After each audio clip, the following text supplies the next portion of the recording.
بسم اللہ الرحمن الرحیم۔ ہر عمل اللہ کی رہبری میں۔ حضور اکرم صلی اللہ علیہ وسلم نے حضرت عمران بن حسین رضی اللہ تعالی عنہ کے والد کو یہ 2 کلمے سکھائے جن کو وہ مانگا کرتے تھے۔ حوالہ ترمذی کتاب الدعوات۔ بڑے مختصر کلمے ہیں، 1 لائن کی دعا ہے یہ، اور یہ اپنی زندگی میں یہ دعاؤں کو شامل کرو، بڑی کام کی دعا ہے۔ دعا یہ ہے: اللہم الہمنی رشدی وَأَعِذْنِي من شر نفسی۔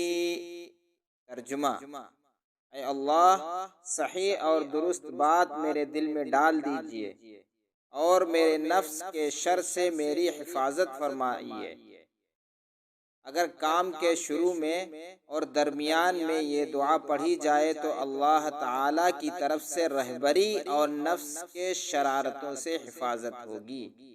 اور اس دعا کو حکیم الامت حضرت مولانا اشرف علی تھانوی رحمۃ اللہ علیہ ہر کام کے شروع کرنے سے پہلے یہ ضرور پڑھا کرتے تھے، اور انہوں نے مقبول مناجات ایک کتاب کا نام ہے، اس میں انہوں نے باقاعدہ نیچے سطروں میں وہ نوٹ لکھا ہے کہ ہمیں یاد نہیں ہے کہ ہم کوئی کام شروع کریں اور پھر ہم نے یہ دعا نہ پڑھی ہو، اللہم الہمنی رشدی۔ اس میں تو بس اتنی مختصر ہے، اور اس میں تو تھوڑے کلمات زیادہ ہیں، وَأَعِذْنِي مِن شَرِّ نَفْسِي۔ تو یہ دعا اپنی زندگی کے اندر کوئی بھی کام شروع کرو تو یہ دعا لازم پڑھ لیا کریں انشاءاللہ، تو اللہ تبارک و تعالی آپ کی رہبری کرے گا۔ ہر عمل اللہ کی رہبری میں ہو۔